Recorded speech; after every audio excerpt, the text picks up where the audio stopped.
ধুবুৰী লোকসভা সমষ্টিৰ মইনবুৰীৰ যিখিনি চৰ অঞ্চল আছে এই চৰ অঞ্চলত ইতিমধ্যে যিখিনি বিষয়ববীয়া আছে আমি তেওঁলোকক যোৱা পৰিলক্ষিত হৈছে।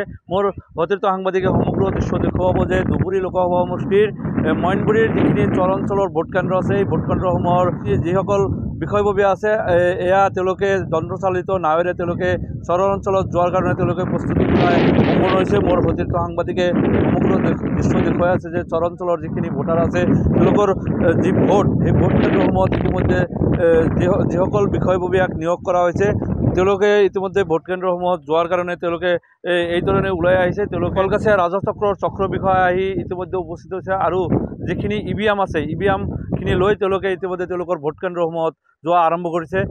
বিষয়ববীয়া আছে আমি তেওঁলোকৰ পৰা জানিবলৈ যত্ন কৰিম যে তেওঁলোকে হয়তো কি ধৰণে ভোট কেন্দ্ৰসমূহলৈ যাব বা কিমানখিনি ভোটাৰ আছে আমি সেয়া জানিবলৈ যত্ন কৰিম।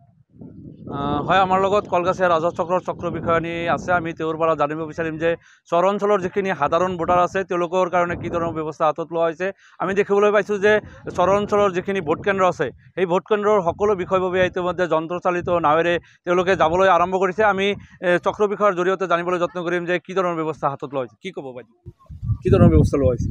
হয়, আমাৰ ইয়াতে ইণ্টাৰমিডিয়েট ষ্ট্ৰং ৰুম আছিলে, তো ষ্ট্ৰং ৰুমৰ পৰাই তেওঁলোক এতিয়া পুলিচ ছেক্টৰ আৰু আমাৰ চিভিলৰ ছেক্টৰ প্লাছ যিবিলাক আমাৰ প্ৰিজাইডিং পলিং আছিলে তেওঁলোক 4টা PS এতিয়া তেওঁলোকে মানে জাৰ্ণি ষ্টাৰ্ট কৰিছে। আৰু তাৰ লগতে আমি যিহেতু নাৱেৰে যাব আমি আমাৰ SDRF টিম আপোনালোকে দেখা পাইছে তেওঁলোককো আমি মানে ৰাখিছোঁ।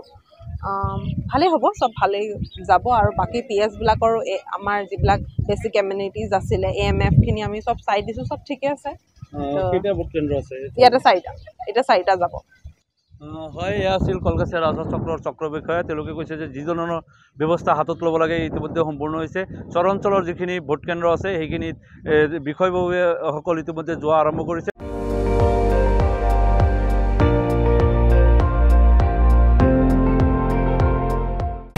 আপুনি চাই আছে ND24, সৰ্বশ্ৰেষ্ঠ নহয় সৰ্বোত্তমৰ দৌৰ।